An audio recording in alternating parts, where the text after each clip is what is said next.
ஸ்ரீமத் பாகவதம் 18ஆம் பகுதி. உலகம். உலகம் என்று கூறும்போதுதான் நினைவுக்கு வருகிறது. முதலில் இந்த உலகமானது ஸ்வயம்புவ மனுவும் சத்த ரூபையும் தோன்றிய போது இருக்கவில்லை. ஆச்சரியமாக இருக்கிறதல்லவா? ஆமாம், மனுவிற்கும் அப்போது அப்படித்தான் இருந்தது. பிரம்மதேவரிடம் தோன்றிய ஸ்வயம்புவ மனுவும் சத்த ரூபையும் தம்பதிகளான பின்னர் பிரம்மதேவரை சென்று வணங்கினார்கள்.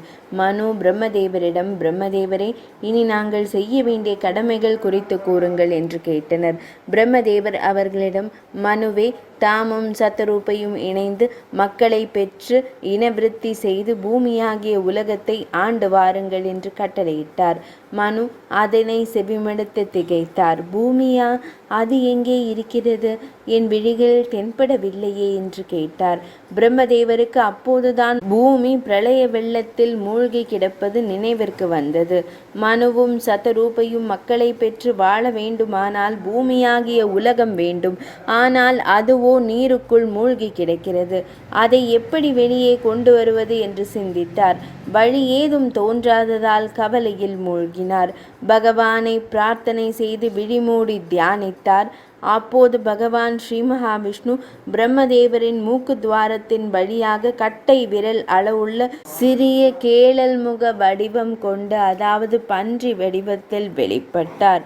சிறிது நேரத்திலே அந்த கேழல் முகம் கொண்ட வடிவமானது படிப்படியாக வளர்ந்து ஒரு காட்டு யானை போல் பெரிதாகியது.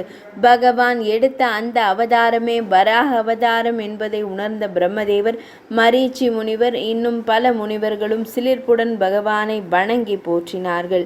அந்த பன்றி வடிவம் தனது கோரை பற்களை நீட்டிக்கொண்டு பூமியை நீரினுள்ளிருந்து மீட்டு வருவதற்காக கடலினுள் புகுந்தது.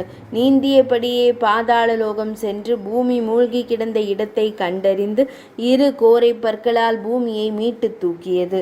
அப்போது வராகத்தை தடுக்கும் விதமாக ஒரு கட்டளை குரல் கேட்டது. வராகமே, நில்!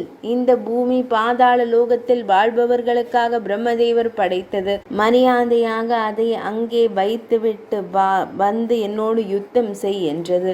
அந்த குரலிற்குரியவன் அரக்கன் இரண்யாட்சன். யார் இந்த இரண்யாட்சன்? பகவானின் வராக அவதாரத்தையே எதிர்க்கும் துணிவு இந்த அரக்கனுக்கு எப்படி ஏற்பட்டது? இதை குறித்து தெரிந்து கொள்ள வேண்டுமானால் சற்று பின்னோக்கி செல்ல வேண்டும். திருமாலின் இருப்பிடமாகிய ஸ்ரீவைகுந்தத்தில் நடந்த ஒரு நிகழ்ச்சியை முதலில் அறிந்து கொள்ள வேண்டும். 18ஆம் பகுதி நிறைவடைந்தது.